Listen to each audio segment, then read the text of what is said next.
tentang sistem religi dan upacara keagamaan, sistem dan organisasi kemasyarakatan, sistem pengetahuan yang dimiliki oleh orang Batak. Jadi, saya akan membahas tentang bahasa dan kesenian yang dimiliki oleh orang Batak. Bahasa yang digunakan oleh orang Batak ialah bahasa Batak, dan sebagian juga ada yang menggunakan bahasa Melayu. Setiap puak memiliki logat yang berbeda-beda. Orang Karo menggunakan logat Karo, sementara logat Pakpak dipakai oleh orang Batak Pakpak. Logat Simalungun dipakai oleh Batak Simalungun, dan logat Toba dipakai oleh orang Batak Toba, Angkola dan Mendeling. Jadi di sini orang Batak kalau ketemu dengan orang Karo akan tahu bahwasannya dengan logatnya mereka akan tahu, oh ini Batak Karo. Ketika orang Simalungun juga bertemu dengan orang Batak lainnya akan saling mengetahui. Jadi dijelaskan orang Batak ialah penutur bahasa Austronesia, di mana bahasa dan bukti-bukti arkeologi menunjukkan bahwa orang yang berbahasa Austronesia berasal dari Taiwan, yang telah berpindah ke wilayah Filipina dan Indonesia sekitar 2500 tahun lalu pada zaman Batu Muda, Neolitikum. Belum diketahui kapan nenek moyang orang Batak pertama kali berada di Tapanuli dan Sumatera. Karena hingga sekarang belum ada artefak Neolitikum yang ditemukan di wilayah Batak, maka dapat diduga bahwa nenek moyang Batak baru bermigrasi ke Sumatera Utara di zaman logam. Saat ini diperkirakan terdapat kurang lebih 2000 penutur bahasa yang ada di sekitaran barat dan selatan Danau Toba. Penulisan bahasa ini dalam sejarahnya pernah menggunakan aksara Batak, tapi saat ini para penuturnya hampir selalu menggunakan aksara Latin untuk menuliskannya. Jadi, sekarang saya akan menjelaskan tentang kesenian yang dimiliki oleh orang Batak. Kita ketahui orang Batak adalah orang yang menurut saya dengan seni tinggi. Bayangkan dengan rumahnya saja penuh dengan seni-seni di depannya maupun di setiap bagian rumah, yaitu yang dinamakan dengan gorga. Baiklah, saya akan menjelaskan tentang kesenian. Kesenian suku Batak merupakan bagian dari budaya yang ada di Provinsi Sumatera Utara atau Sumut. Dari kesenian ini, banyak orang jadi mengenal suku Batak dan daerah tempat tinggal sampai sejarahnya. Keunikan dari kesenian suku Batak menjadi ciri khas yang harus dijaga dan dilestarikan sampai kapanpun juga. Jangan sampai kesenian Batak punah ditelan oleh zaman. Generasi masa depan harus tahu dan bangga dengan kesenian Nusantara. Menurut saya di sini, kita atau saya sebagai orang Batak maupun teman-teman orang Batak harus tahu menjaga atau melestarikan budaya Batak. Jangan sampai diambil oleh negara lain atau daerah-daerah lain yang tidak bertanggung jawab. Dengan kita dapat melestarikannya dengan cara bisa mulai dari komunitas suku Batak itu sendiri yang rajin mensosialisasikan ke berbagai media. Apalagi saat ini sudah zaman media sosial, jadi tidak susah untuk melakukan sosialisasi.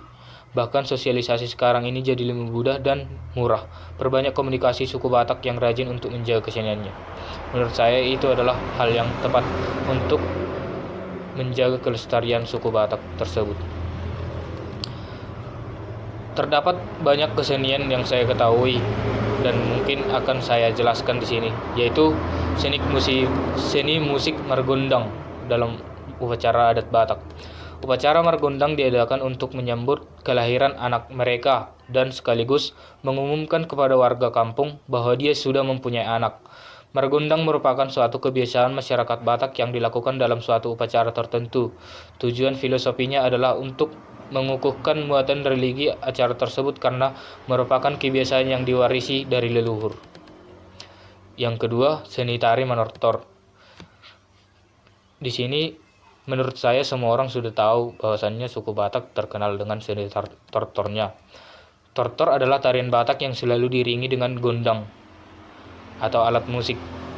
Tortor pada dasarnya adalah ibadat keagamaan dan bersifat sakral, bukan semata-mata seni. Setiap upacara adat memiliki ciri khas tortor yang berbeda-beda sesuai dengan tema upacara yang sedang dilaksanakan.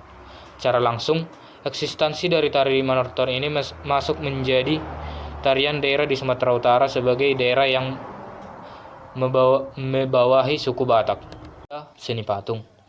Di daerah Batak, peninggalan-peninggalan kebudayaan megalitik sampai saat ini masih banyak dijumpai. Misalnya, batu berdiri atau menhir dan batu-batu yang disusun berupa meja meja batu atau dolmen, terletak dekat batu-batu kecil atau yang disebut dengan batu kursi yang ada di Ambarita, dan sarkofagus atau keranda. Kursi batu menurut kepercayaan masyarakat pada waktu itu adalah tempat pada arwah mereka, sebab ada penghormatan kepada leluhur. Oleh sebab itu mereka berhak duduk pada kursi-kursi tersebut. Jadi pada suku Batak terkenal dengan patung-patung yang pada zaman dahulu bisa jadi itu sebagai tempat persembahan atau kepercayaan orang Batak. Namun lahirnya agama menghapus itu semua. Yang keempat yaitu seni ulus. Kesenian yang ada di wilayah Batak selanjutnya ialah menenun. Dalam bahasa khas Batak, kesenian ini bernama martonun.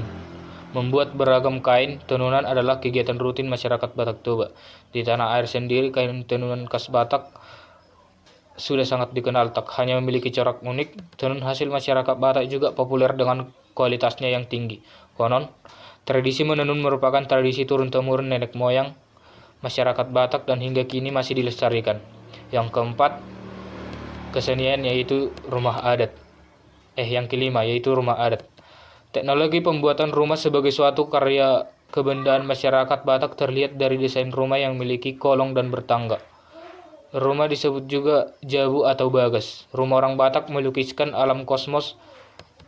Alam kosmos rumah bagian pertama disebut bara, tembara atau kolong rumah, gunanya untuk kandang ternak, kerbau atau sapi. Ternak itu adalah sahabat manusia yang turut membantu usaha pertanian. Oleh sebab itu, mereka juga harus dilindungi.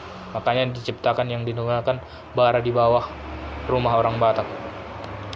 Yang keenam, bahasa Batak. Bahasa ini juga termasuk kesenian yang dianggap kesenian dalam orang Batak. Kesenian-keseniannya itu seperti saya akan memberikan contoh bahasa Batak, holong doro aku tuho, yang artinya aku sayang padamu. Oloh doho diau, yang artinya maunya kau samaku. Yang ketiga, adigan hita pajumpang, yang artinya kapan kita akan bertemu. Yang keempat, tangihon mau, yang artinya dengarkanlah aku. Yang kelima, swada na asing siapko, yang artinya tidak ada yang lain daripadamu. Itu adalah gombalan menurut saya yang ada pada orang Batak. Dalam kehidupan dan pergaulan sehari-hari, orang Batak menggunakan beberapa logat.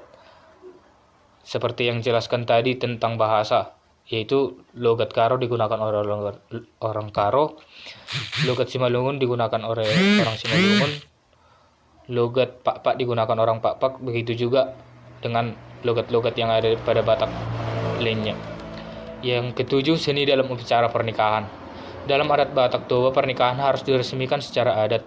Berdasarkan adat Dalian Natolu, yaitu Somba Marhula-hula, Manat Mardongan Tubuh, Elek Marboru. Yang pernikahan ini di masyarakat Batak Toba sangat kuat sehingga susah untuk bercerai karena dalam pernikahan tersebut banyak orang yang bertanggung jawab dan terlibat di dalamnya. Baiklah, saya sudah menjelaskan tentang bahasa dan kesenian. Jadi akan dilanjutkan oleh teman saya Hengki Purba. Terima kasih.